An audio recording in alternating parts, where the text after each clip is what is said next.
Hey guys, I'm the NFL Addict, and today I will be giving you my record predictions for the 2021 Houston Texans. If you like videos like this, I will be doing one for every single team. I've already covered the AFC North and the Titans, so please like and subscribe if you like these types of videos. And without further ado, let's go ahead and get to talking about the Texans.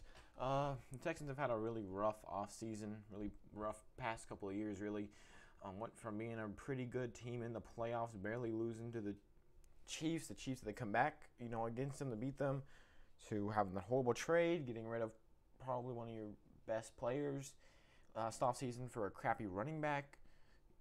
And now, all of a sudden, they've lost Will Fuller, they've lost J.J. Watt, and now Deshaun Watson is dealing with all these lawsuits. I'm assuming that Deshaun Watson will still be on the Texans when the season starts because the Texans can't afford to lose him.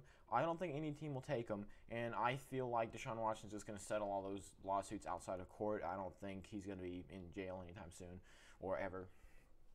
So, yeah.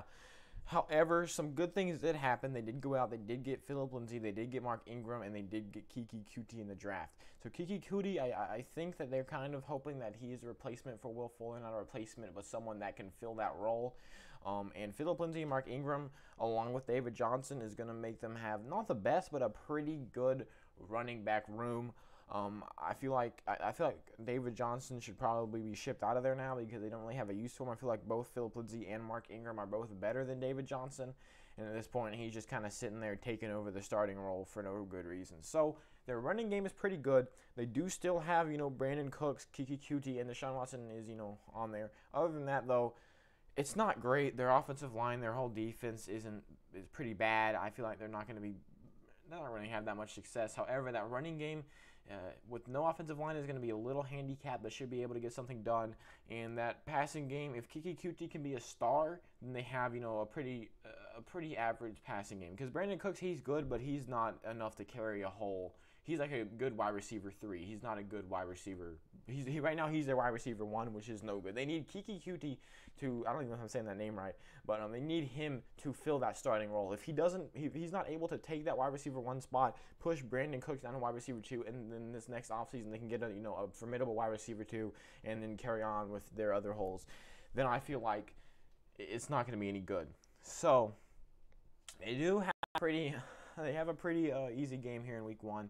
Not easy, but they're pretty. Let's just be honest. The Texans are kind of bad, so whenever they're going to make it seem like the Jaguars, who are probably the worst team in the league right now, they're going to feel probably pretty happy about that. So now that they're at home against the Jaguars in week 1, I feel like right now the Jaguars, they have a pretty good two-headed monster there at running back. However, they took running back in the first round instead of every other position. So really, they needed. I guess they really needed help on that offensive line and defense because they've already got DJ Chark on that wide receiver unit, who isn't great, but he's better than some of the defensive players they've got. Yeah, and then James Robinson for the running back room. I'm gonna give Houston Texans the win in week 1. So they're gonna start off their season 1-0. Now I'm just gonna be honest with you. Don't think that's gonna last very long. As in week 2. They're going up against the Browns, and the Browns, you can already see up here, my prediction, I have them going 11-5. I think they're going to be a very good team, probably a Super Bowl contender if they can win that AFC North. Whatever team comes out of the AFC North on top is going to be a very good team, and the Browns are just so far above the Texans on both sides of the ball. I'm just going to have to give it to Cleveland here. And now they're 1-1. Yeah, it's not looking good. They do have a home against Carolina. This is a very winnable game, and this is one of those games that's going to flip flop between my best case and worst case scenarios. Because what I'm going to do, if you're new to the channel, I go through this and then I do best case scenario and worst case scenario. Worst case scenario, Kiki Kuti plays really badly. Everything's gone down bad. I'm not going to be doing any injuries or nothing. It's with the roster that they have right now. What's the worst I think they could be, and their opponent is the best. But in week 3. Carolina, they do still have DJ Moore. They do still have some. They also have Robbie Anderson. They still have, Christian McCaffrey. The Panthers aren't going to be horrible next year. And also Sam Darnold, if he can follow the trend of leaving the Jets and playing really well, he could be pretty good. So I'm going to have to give this one to Carolina here, actually, in week 3. And now they're 1-2. They've got some tough games here for a team like them. Going into Buffalo, who is probably even better than the Browns at this point. I'm sorry, I'm going to have to give Buffalo the win here. They're just so good on defense, and then they went out and added Emmanuel Sanders to that already amazing offense. It's just unfair, really, what the Bills are doing up there. All right, now they have another home game against the Patriots, who have gone out and they've gotten Cam Newton some weapons, which was their biggest need this offseason. Their defense was still pretty good last year. It wasn't as good as it was the last couple of years before that, but it was still a very good defense. And the thing they really needed, though, was weapons. They lost Julian Edelman, which, he's old and he wasn't insanely productive, but it is still definitely a hit on that offense. They got Nelson Aguilar, who isn't a star, but is very good. And then the real, the biggest additions to their offense this offseason, the biggest things where they got Juju Smith-Schuster and Hunter Henry, and now have one of the probably top 10, if not top 5, tight end duos in the league. And that's definitely going to help them as they get to a nice away victory here against Houston, who really, I don't think they have an answer here. So now they're 1-4. They had a nice one at the beginning. They kind of ramped things up, but other than that, it's kind of gone downhill. Now they go into Indianapolis. This is a team that's really, it leans on Carson Wentz. Their whole season is in the balance. If Carson Wentz can somehow find his 2017 form again this year, the Colts are making the playoffs 100%. They've probably got the AFC South, not in the bag, but very much in a possible range, if you know what I mean. However, I don't think he will be quite that good. I don't think he will be, horrendous. I don't think he was horrendous last year, but I don't think he'll be great. So I think, this is a game that maybe the Texans could win.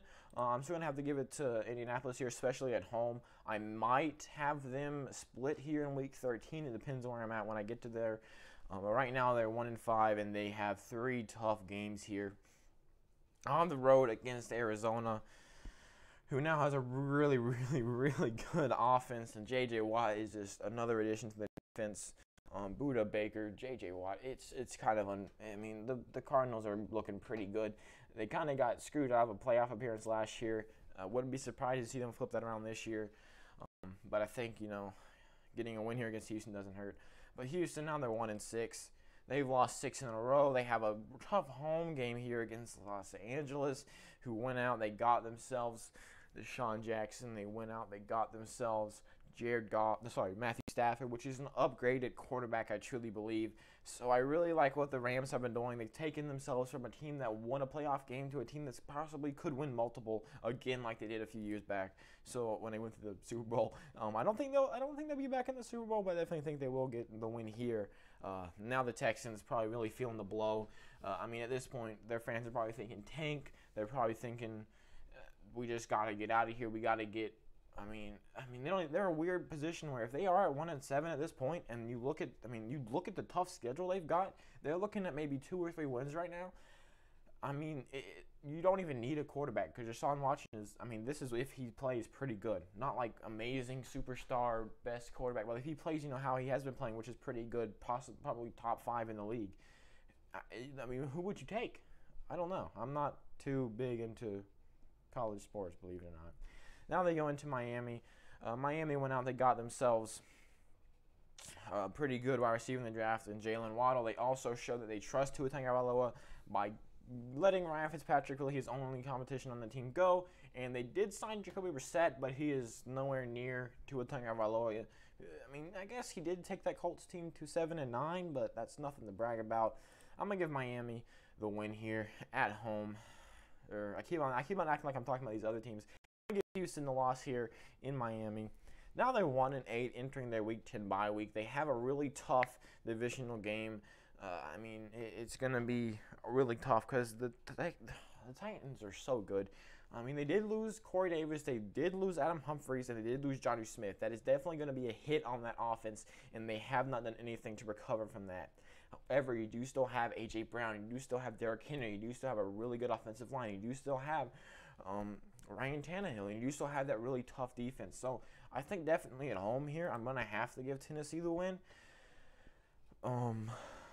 But if Houston can somehow find a way to stuff Derrick Henry and put a lot of the attention in the secondary on A.J. Brown, they may have a shot in Week 18 to possibly get a win to screw up their chances in the 1 pick. All right, now, here they go. Now they have a game that they can probably win. They got the Jets, who did, they get some pieces for that offense in the first round. They had a pretty okay draft after that. They've had a rough offseason, but I mean, it's mainly rough because they're so bad. And they haven't gone out and gotten Deshaun Watson like I personally thought they would. They did end up with Zach Wilson, though, who could be pretty good, if not better. I am going to have to give Houston the win here just because I don't really trust that Jets defense enough to hold back the running game that Houston does have. So, yeah, and a 2-9 record I don't think really gives them justice because you look, Cleveland, Buffalo, New England, these are all teams that are like really good. They haven't got a chance to play teams that I think they have really a shot at. So, yeah, they're 2-9 right now.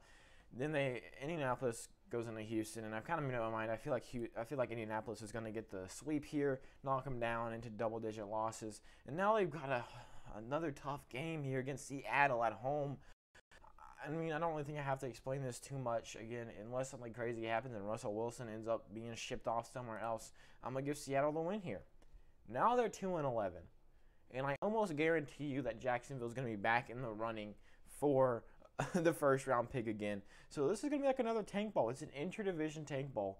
And I mean, I don't think Jaguars will have 2 wins at this point. They're just so terrible. I mean, Trevor Lawrence, he's okay, but he's not going to do enough to take them past. I wouldn't be surprised to see them at 0-13 right now. So this is going to be a pretty good game, though. These are 2 teams that are doing really badly. I mean, the Texans, they were on a really tough skid. They did manage to get a win here after a 9-game losing streak, but it's not looking any good. I'm leaning towards Houston here. It's really close, but I am going to have to give it to Houston. I think they can sweep the Jaguars. They're getting kind of lucky that they play Jacksonville twice here. Jacksonville, I mean, it's going to be a struggle, but I think I might end up putting unless they play the Jets. I don't know. I think the only way they would ever get a win is if they played the Jets twice in the season and I had them split. I wouldn't be surprised if Jacksonville goes 0-17 in my predictions. I'm sure they won't in the regular season, but I can't think of a team that I would have them beating. It's whatever. In week 16, going up against the Chargers.